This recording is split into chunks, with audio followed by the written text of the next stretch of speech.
in getting the books.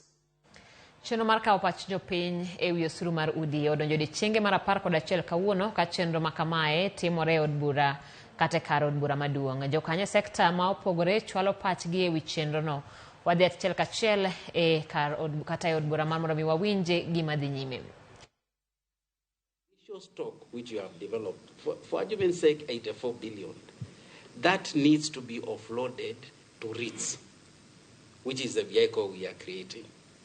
When that is offloaded to REITs, you will have created the necessary trust in the ecosystem that I can actually develop these houses instead of government developing, and my houses will also be offloaded to REIT.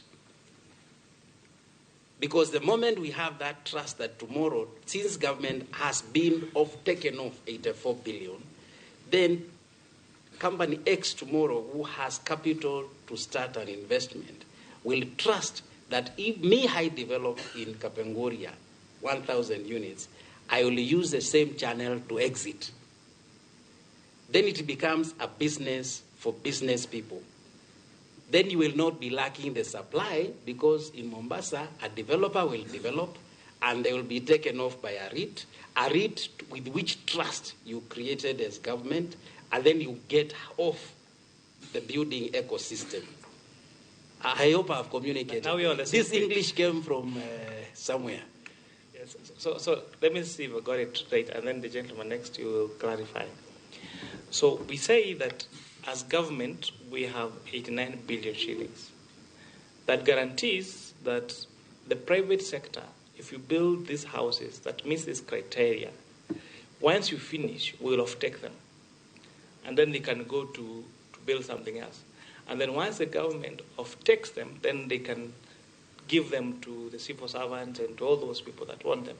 And now so the government is not in the business of supervising the constructions and of doing the constructions. So the private sector gets the one in the business of constructing houses, of taking them to government, and because now the customers of these houses are Kenyans and they know the government already has houses, now government sells them to Kenya. Is that what you mean? Okay, now we're on the same page. That took a minute. Thank you, Honorable Chair and Honorable Members, esteemed stakeholders.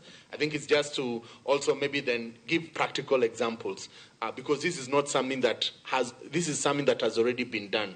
So as we speak, we already have a REIT that is already in existence. That is the ACON development REIT. We have largely 3 kinds of REITs. We have development REIT, that is for new buildings. So if you want to raise money to construct new affordable housing units, you can do a development REIT. And then we have an income REIT. You talked about national housing. They already have maybe some assets that are already there.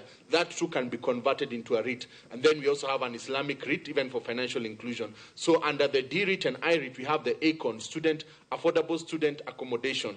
So most of the universities are actually being funded by a REIT. So it is already there in most of the universities. So it is that similar structure that we want to bring to market. And then also my colleague here, what he didn't also disclose, he's also the CEO of Liaison. So they have also done some asukuk for military houses. So it is something that is already being proven, and we believe that this structure will be able to do financing. In a nutshell, the capital markets exist so that we can be able to mobilize long-term financing for development. So instead of penalizing all Kenyans, in the spirit of our motto, Harambe, we are saying let us all pull together, both the national government and also private sector, through a solution that is already existing that is tried and proven. Thank you, Chair.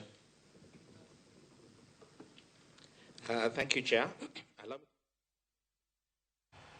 Ramogi en wach mabende pod dhi nyime koda chando thoth jo Kenya mano ewi osuru